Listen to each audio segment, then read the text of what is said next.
Thank you, everyone, for joining us tonight. We're so excited to be here tonight with Diane Setterfield, and this is her book, our book of the month for November, Once Upon a River. I loved it. I'm excited to hear what everybody else thought about it. And I know there's been a lot of wonderful feedback for the book because I've been perusing the social channels, as everybody loves to discuss the book of the month on there. So thank you so much for being with us, Diane. I will just, sorry, I will let you introduce yourself, but let me just introduce a very short bio to make sure we have all the important parts. So Diane's debut novel, The 13th Tale, was a #1 New York Times bestseller, and it was published in 38 countries. That is phenomenal. And it has sold more than 3 million copies. It was made into a television drama. And her second novel, The Bellman in Black, this novel that we read was actually her third novel. She was born in rural Berkshire. Is that right? Yeah, that's correct. Well done. I should know how. I lived in London for 7 years. So Diane now lives in Oxford, and she is by the Thames, which is the big river, which takes a lot of pages up in the book. So thank you so much for joining us. It's lovely to be here. So I'll let you go ahead and tell us how you got into this crazy job of writing. Oh, well, I think from all through my childhood, I was just a mad reader. I saw my cousin just the other day, and he said, I can't believe you live the life you do now. You're always talking to people. He said, when you were a kid, we never heard you say a word. You were so silent the whole time. You just sat still reading books, and that's all you ever did. And so I guess at some stage that being a reader just kind of morphed for me. But I came from a very ordinary background. You know, my mum was a school cook and my dad was a fireman, and I didn't know anybody who had any kind of job at all that was in the arts. So it never occurred to me that that was ever a realistic possibility of something I could really do. And I worked hard at school, read a lot of books, went to university where I read a lot more books, did a PhD so I could read even more books, started teaching French literature. And actually, when I was in an academic job, I discovered that the amount of reading time I had it just disappeared. I was so busy in my job all the time, meetings, marking, admin. I never minded the teaching. That was always good fun. I had wonderful students, but everything else it just seemed to me that I would be spending my time much better if I was reading more. And I thought I need a job where I can read more. So I think that was one of the things that pushed me into writing, because I thought then reading would be part of my job. I'd have to do it. Well, we have very different jobs, but both are very much centered around reading. So I can certainly appreciate everything you say about being driven to find a job where it allows you to read on a more consistent basis. That's what you need to do. If you're a reader, you're a reader. You can't fight it. Absolutely. And so how was the transition moving from, I mean, your first novel was massive. So, I mean, that's always really lovely. But how was the transition from academic to full-time writer? Well, for years, I was a part-time writer. I left my university job, which just took too many hours from me. And I put together a little portfolio of little bits of teaching work, either French language teaching or literature teaching, little bits when I could.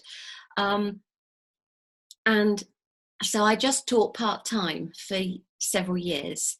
And that was the time when I was writing The 13th Tale, but I was more in control of my hours. I was poor, but I knew how to be poor because I'd done a PhD, and that took me a long time. So I could still remember how to do it. I knew exactly how to make baked potatoes interesting in 20 different ways without spending any money. So I thought, that's fine. It will be just like doing a PhD, but it will be better because I'll be writing fiction.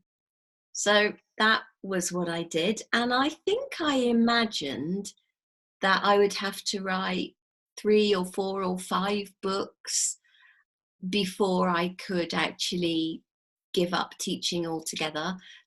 And maybe that would never happen, and maybe I would always have to juggle the 2 different aspects of life and do some teaching alongside the writing.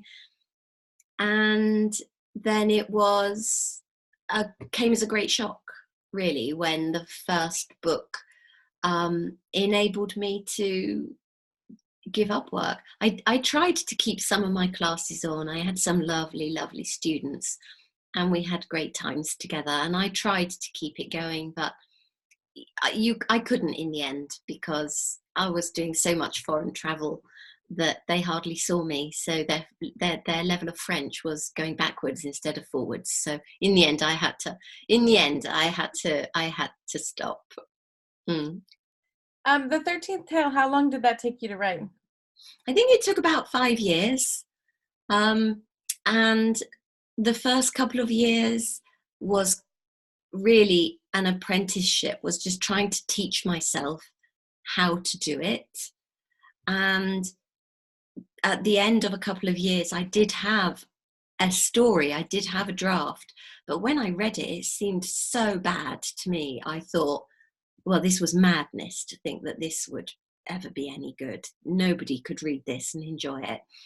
So I thought, well, this will have to be my novel that just sits in a drawer, and after I'm dead, people can find it and read it and say, well, the first one was rubbish, wasn't it? And then, in fact, but after a few months, I found that any other idea I tried to have was getting crowded out in my head by my memories of the characters in the 13th Tale. And in particular, there's a character called Aurelius Love. Excuse me. There's a character called Aurelius Love. And morning after morning after morning, I just woke up and he was saying to me, Diane, you've got to tell that story. I'm in it. Tell people what happened to me. Tell them. And when I went back to the story after a break and I read it again, I thought, well, it is bad, but underneath all the errors and the mistakes and the bits that technically aren't right and the bits that are too confusing and the bits where I've skated over the surface, underneath all that rubbish is a story and a set of characters that really need a voice, that need to be told. So I went back to it, and it still took me another 2 or 2.5 years before I could finish it. But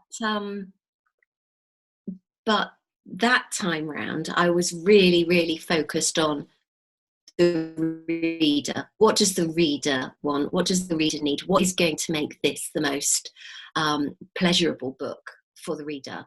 And that was when I think I could see that it was starting to come right. I read something that I read an interview with you, and you had said that you believed for a long time that writers were extraordinary people. Oh yeah, I did. When I was a child, I adored Enid Blyton. I don't know whether you read her in America and Canada. She's very English, but every British child knew the name Enid Blyton for decades. She was so famous. She was kind of the J.K. Rowling of the day. And my grandmother showed me a photograph in the newspaper of Enid Blyton. And I just looked at it and I said, no, that's not her. Now, I had no idea what Enid Blyton looked like, but I knew she would look extraordinary. She wouldn't just look like somebody's grandmother. She would be really special. And so I knew that the newspaper had made a mistake. And I said so to my grandmother. And she said, no, no, no, this is a newspaper. They don't make mistakes. Yeah, so I did. It took a long time before I realized that it's the stories that are extraordinary, and writers can be as ordinary as you like. It's the story that's where the specialness is. It's so interesting to me because I read a lot as well, but and I mean some books are much more crafted than others, and you're one of the most skilled storytellers I've ever read. So Oh, thank to you. hear you speak about authors like that, it's such a gift you have. Um, I I just think it's the result of reading as Right? much Yeah, as I do it. I've heard that a That's lot what actually. does it. That's what does it. When you've absorbed so many stories, I think you just get a feel for what are the factors that are going to generate the biggest, best story, and which are the characters that are going to make it most compelling. And the more you read, the more you learn technically. I keep on reading, and I think every book I read, I'm learning something new all the time. So yeah, I think that was that sort of that bookish, almost silent childhood was my apprenticeship. I kind of I was on my professional path from the minute I could learn to read, and that was so long ago I can't even remember when it happened. Can you just speak to us about what it's like writing a book that is so well received? Your very first book. How do you go on from there? um I think that you're only conscious of the success. Well, you're only conscious of your previous books when you're not thinking about the book you're writing. um you're if you're in the zone to write, there's no room in your head for anything other than the book you're writing. So in a sense, I think you just leave it at the door of the writing room, or you park all that in one corner of the room and you turn your back on it and you just sit down and get absorbed into the new book. I do think that having a first book that's been a success is quite a helpful thing in with one particular psychological aspect of writing, because I think that with writing you're always, or at least I think I'm always trying to do something that's a bit more ambitious than I think I know how to do. So it's always a challenge, and you're always taking on something that looks impossible, and you usually start with something so flimsy and so frail that you think however could a whole story or a community of characters ever be supported by these few little twigs that I have here. It will all fall to pieces. But when you've written something before and it worked, you can always say to yourself, do you know, I felt like this last time, Right. and that came out okay. So that is a really, really helpful thing to remember, because writing is so hard, and I think there's no writer alive who doesn't suffer from self-doubt. I would say, and it doesn't matter how successful they are and how many books they've written, every book is a new start. Every book, you are a novice, because every book that you write, you're writing it for the first time. And so you're always sort of working in the dark, unsure where to go next, not knowing where you're going to be led to, not sure whether you're going to be up to it. So actually previous successes are very, very helpful, because for me, I can just point to them and say, do you know, I felt like this before. I felt like I can't do it 1,000 times before, and 1,000 times before I've just plodded on, and I have done it in the end. So it teaches you, it gives you that kind of resilience. Which is a good segue to my next question, actually, because I want to know if it gets any easier. Was your second and third book easier to write than your first? No. I mean, I think that there are lots of things about writing a second and third book after a big success that are nicer. You know, you can have the heating on more. You don't have to write wearing gloves. You don't have to write with a hat and a scarf on because you're sitting in a freezing cold room. So there are certain things that make the peripheral things more comfortable. But every book you write is the first time you're writing that book. It's a brand new world. It's a brand new challenge. Occasionally I envy people who write series, because I think they don't have to start from scratch every time. They can carry at least one character they already know forward with them, or maybe they know the world that they're writing, and so they're not starting right from the start every time. Only certain elements are brand new. Sometimes it does feel like a very weighty responsibility, like you have to somehow create a whole world. You just don't know how you're going to do it, and some days everything you do is rubbish. So it's quite easy to think, well, I just can't do it. I've chosen the wrong thing. This is the book where everybody's going to laugh at me. People will say, that Diane Setterfield, we all used to think she was such a good writer, ha ha ha. You know, you always have these voices of worry in your head. So it's but I think in the end, you know,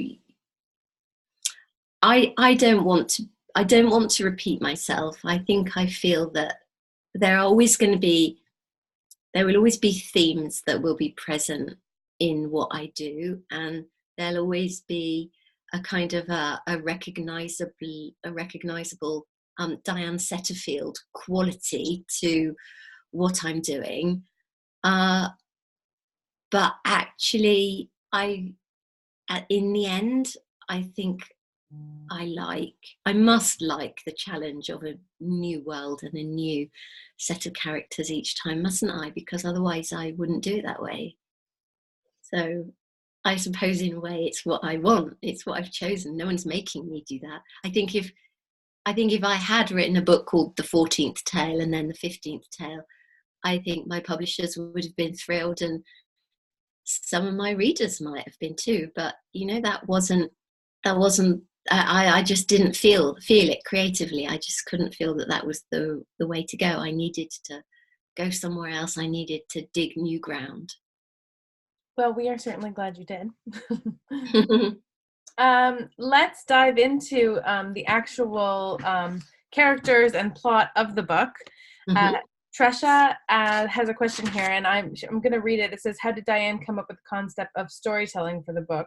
I just want to take her question one step further, because there's all these different pubs all across the countryside, and they're each known for their different strength, whether it's storytelling or the different kind of pastimes that you can enjoy while drinking. I want to know if that is actually based on fact, and kind of the research around that. Well, I can't say I did any specific research, but I was aware that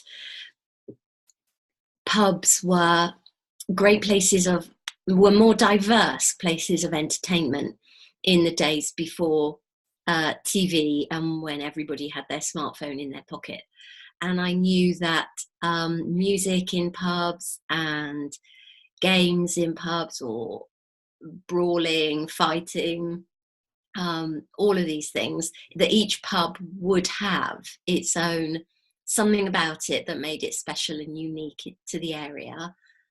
And I think I remembered my childhood. Um, Children were never allowed in pubs when I was a child. Well, they did go in, but they weren't meant to go in.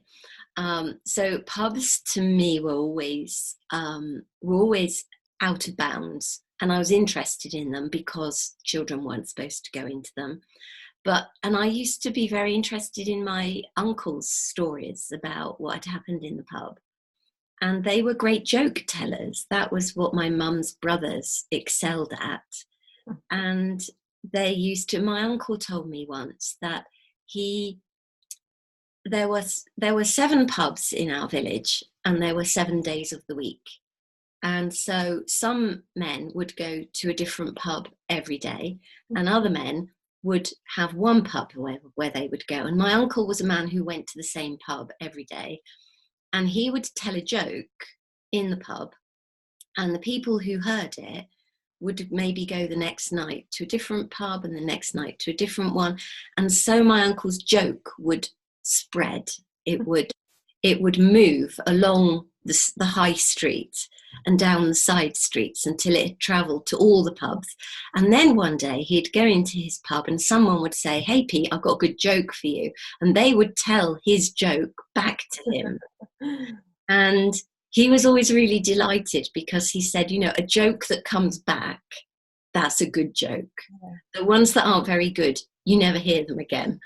But a joke that comes back is a good joke. And I think it did give me this idea of a pub being a place of, great communication and people talking to each other and people sharing. And joke telling is storytelling. It might be a highly stylized form of storytelling, but a joke is a story. So I think I was probably borrowing from memories of that, actually. So interesting. I love hearing the background.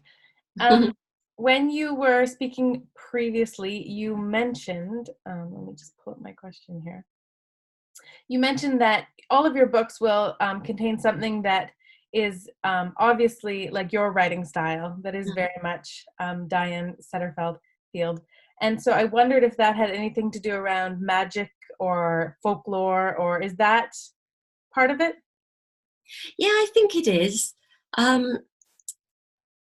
Yes, I think I've always been very interested in what's going on beyond what can be easily seen and what can be heard. I think I was a very observant, watchful child, and I think from quite early on I was conscious that there was the things adults said to you, but there might also be currents of secrets or things that children weren't meant to know. And I think I just grew very interested in the stuff that's concealed, the stuff that's hidden, the stuff that's real, stuff that's there, but is not immediately visible. I grew up with a sister who was ill for a lot of our childhood. She had a medical condition. She had a hole in the heart, and for a long time we didn't know what the outcome of that was going to be. And as it happened, we were very lucky, and she survived, and she's very well today, and she's my best friend. But I think growing up in a house where there were hospital appointments. I probably picked things up, an atmosphere, things about sickness and a scary thing called death. And when you did hear grown-ups talk about it, it sounded like really, really, really bad. And I thought, oh, it can't be that bad. But every time I understood a little bit more and a little bit more, it always did seem really, really bad. And I think I just was very curious about this stuff. And I began to love the kind of stories that explored this, a kind of a psychological or an emotional terrain that was about things lost in the past or the fear of what might be lost. I think I was, in a peculiar way, sort of, I think I was just sort of imagining what could happen and what it might be like. And those kind of thoughts are quite, they're quite serious for a child. You know, I was 4 when she was diagnosed and she was 2, but I think it set me thinking about the kind of things that maybe other children weren't thinking about very much. And it gave me a liking for stories that seemed to play with that borderline territory of between life and death. I was very curious. Children are curious and they really, really want to know stuff. And I remember really, really, really wanting to know, and adults not really being that keen to let me in on it. So I had to try and figure it out for myself.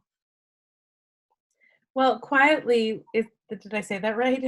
Yeah. So that was the perfect vehicle for that. And is that a real folk tale?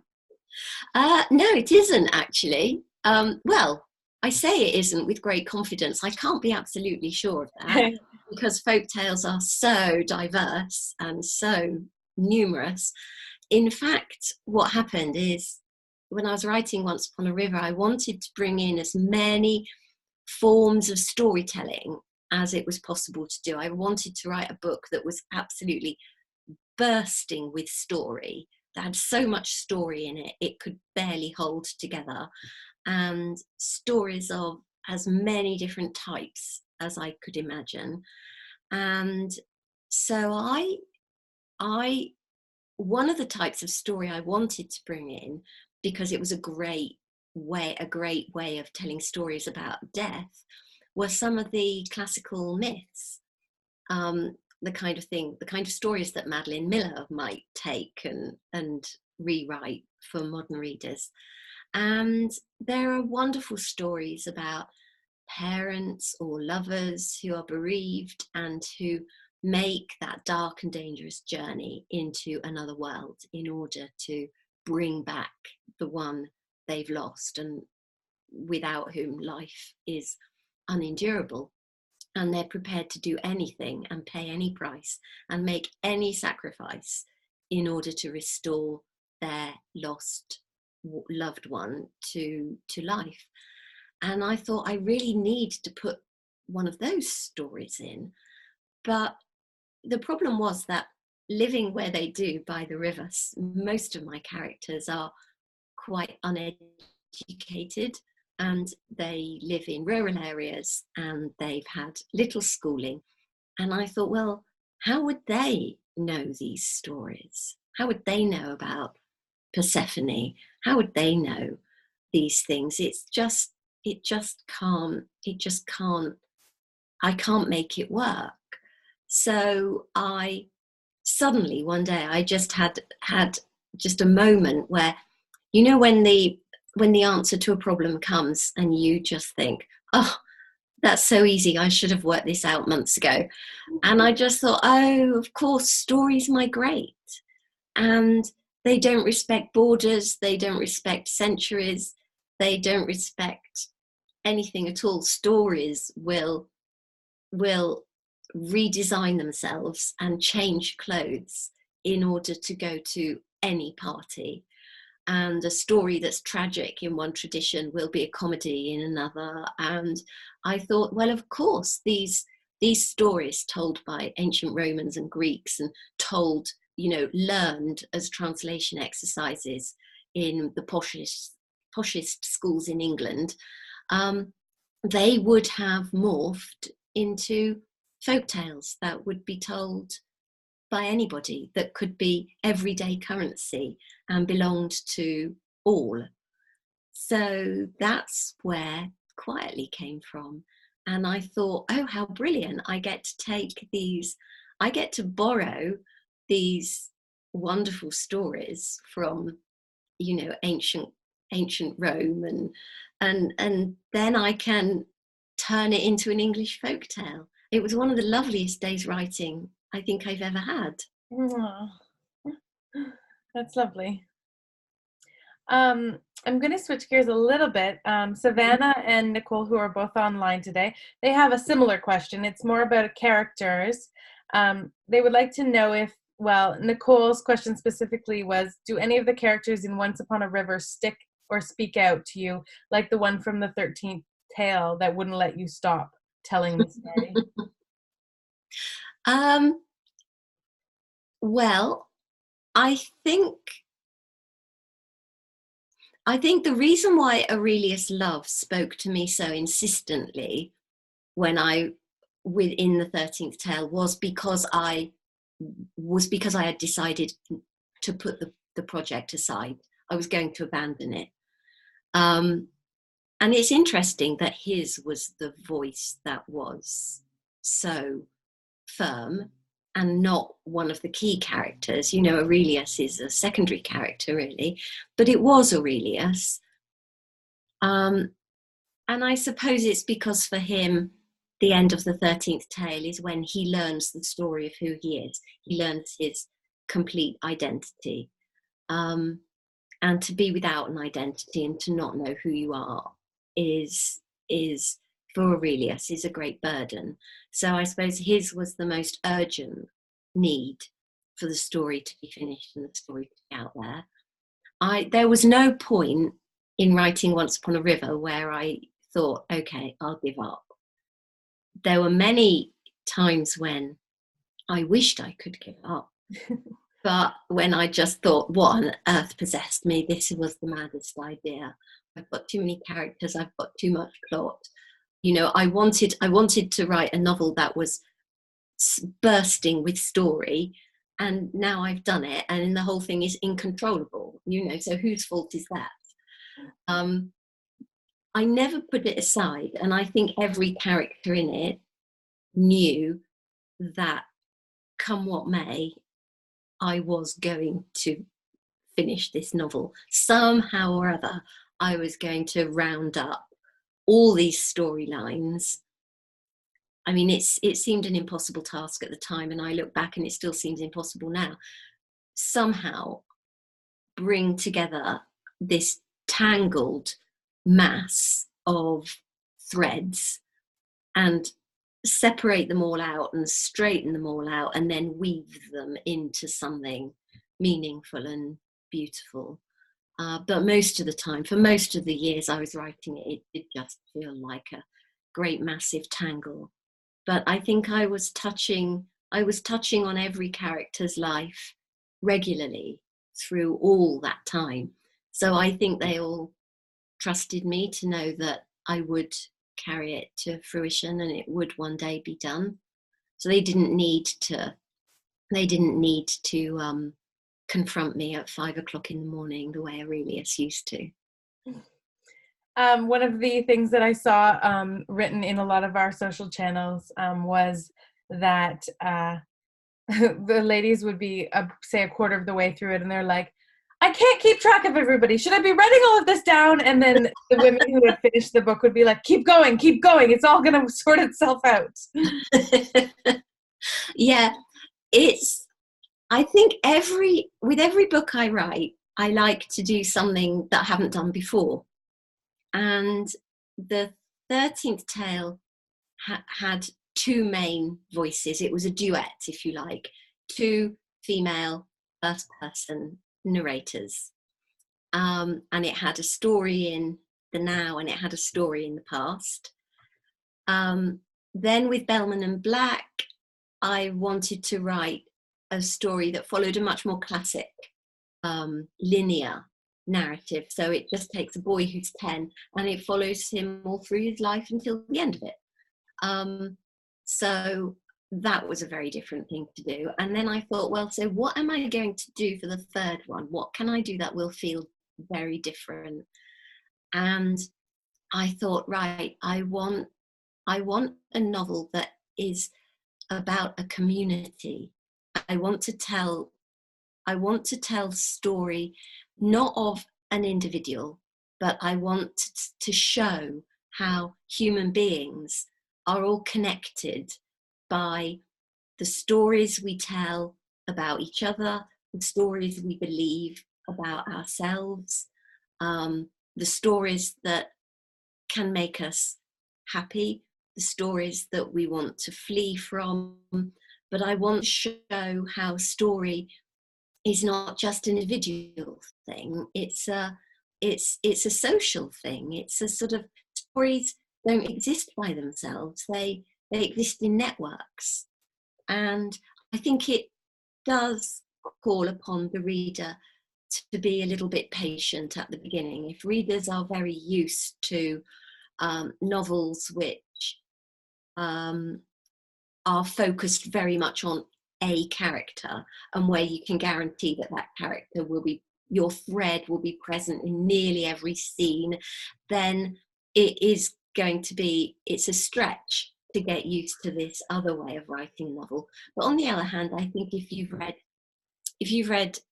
any 19th century fiction, if you've read any of those Dickens novels or Tolstoy, they have huge casts of characters as well. And actually, Once Upon a River is a whole lot more manageable than Anna Karenina.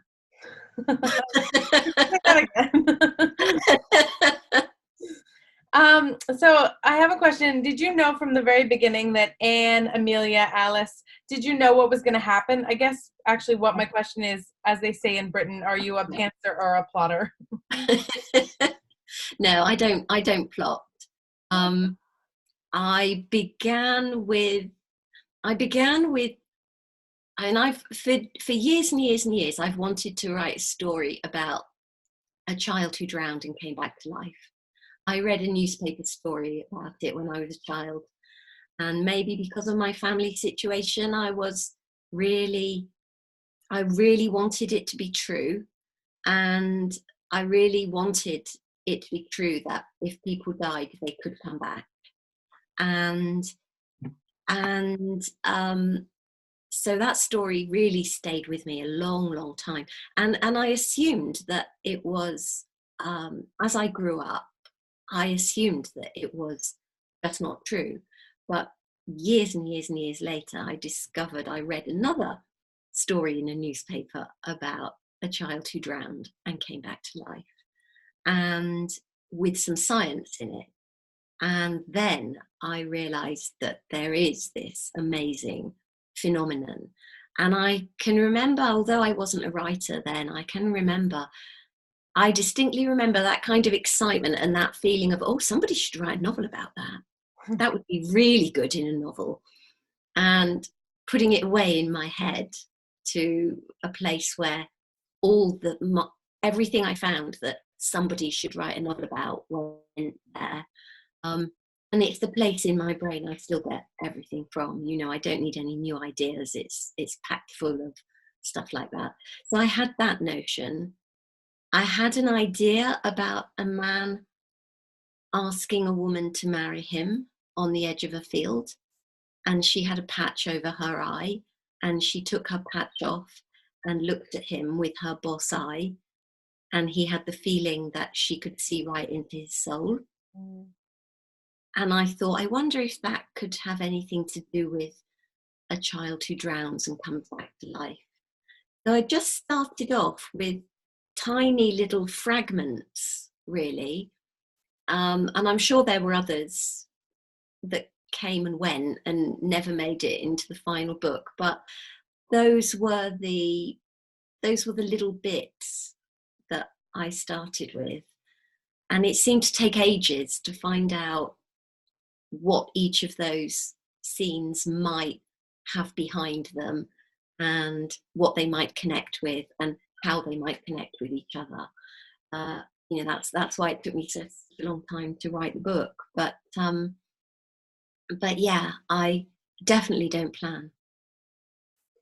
That makes it even more impressive that it all comes together at the end. Well, the first time round it doesn't, right. you know. The second time round it does in some ways, but the rest is very bumpy. And then the third time round, some of that bumpiness gets largely smoothed away. And then there's the fourth time and the fifth time and the sixth time. And then you get completely sick of it. And you would rather do anything but write your book. But you know that you've still got 101 tiny little rough bits that just need to be polished out, and until you've done them it's not going to work. So you polish and you polish and you polish, and eventually it looks effortless. It looks as if, well, of course it ended like that. How could it possibly have ended any other way?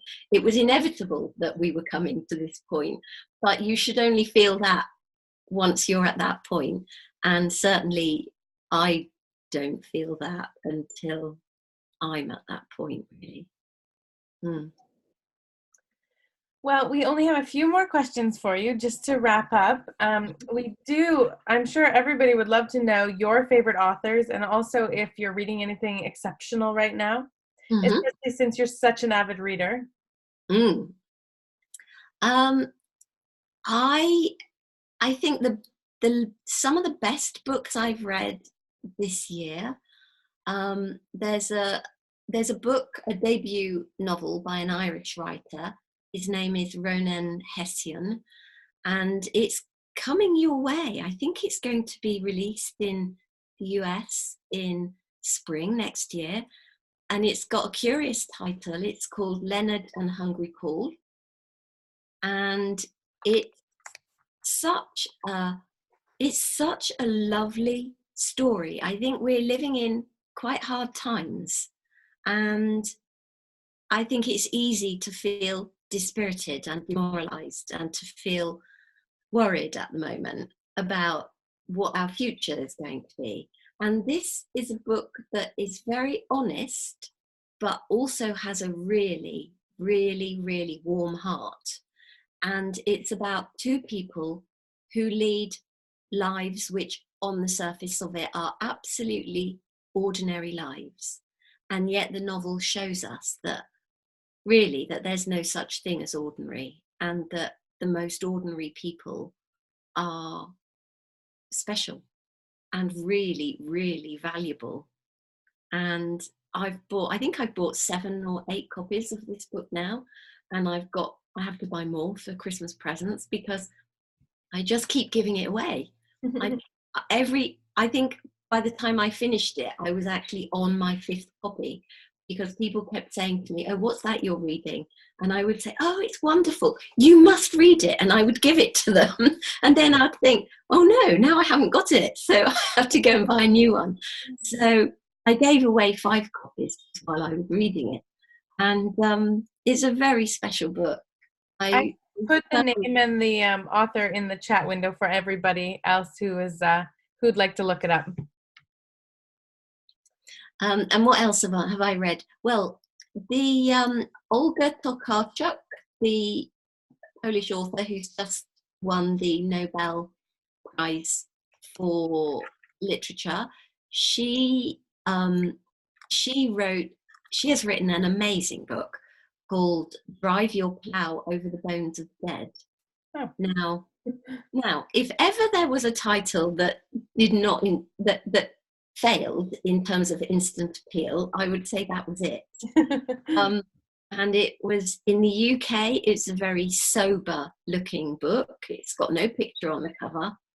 It looks you would imagine it to be quite dry and academic, but it's written by it's written in the most astonishing style. begins as if it's a crime novel, but it's a very funny, it's a very funny and clever take on a crime novel. It borrows all the tropes of the crime novel, and there is suspense and there is mystery, and you want to know what happened in the end. But the main character is an astonishing woman, and it's really, to me, it's such a feat that someone can write a novel about a character who is so eccentric and so bizarre, and yet really from page one, you, the reader, are totally on her side. And after the first page, you think, I don't know what's going to happen in this book. I think it's going to be disconcerting, and I think it will sometimes surprise me, but I will follow you anywhere because I love the voice in this novel. So I completely love that. I've included that as well. I'm very, very curious myself. And any authors that have inspired you in the past, or that you, as soon as they publish something, you read it immediately? I read everything there is by Kazuo Ishiguro. Oh, yeah. He's one of those writers that I don't wait for the reviews, I just buy it. Just lately, I've been reading so much Shirley Jackson. I feel as if I can't get enough Shirley Jackson, and I've just bought a newish biography of Shirley Jackson, so I can find out more about her life. Yeah, she's been writing for a long time. Yes, but you know, until recently, she wasn't so well known in the UK. I started reading her about 5 or 8 years ago, and before that, I think she was quite niche over here. And I know how famous she is at home, but I think for UK readers, she's been a huge discovery. And who else? Well, there are certain children's authors, and I don't like to call them that. I don't like to talk about children's books and adult books. I think the best books there are work for if a children's book is a good book, then it should work for adults. And I think one of the books that's inspired me most, because it treads that line between the real and the magical so perfectly, in exactly the way I want to in my books. And that would be a British author called David Armand. And he wrote a book called Skellig, Skellig. And that book I must have read 6 or 8 times. I never tire of it, because I think every time I read it, I learn how to write about the magical, and I learn how to bring the magical and the real so close that they're in the same sentence and they're in the same word, and they just meld together. They don't clash. There's no work for the reader to do to hold them both in their head at the same time. There's no issue to be overcome. It's just entirely natural that the magical and the real just go hand in hand. And the way he does it, it makes it look effortless. It's ever so hard to do it well, and he's the master. Amazing. Thank you so much for your suggestions. I've written them all on the right so that anybody who's interested will be able to have a look, and I'll also include them in the comments on the video once we post it. Oh, great. Well, thank you so much for your time today. It's so interesting to be able to actually talk to the author and find out all the ins and outs and everything about you. It's fascinating. Well, thank you for inviting me and having me on. I was I wasn't sure what it was going to be like using this format, but actually it's I feel like you're just here, and it just feels like a nice, easy face-to-face conversation. So it's been great. That's awesome. Well, we really look forward to your next book. Thank you. Thank you, everybody, for joining us. Have a good night. Thank you, everybody.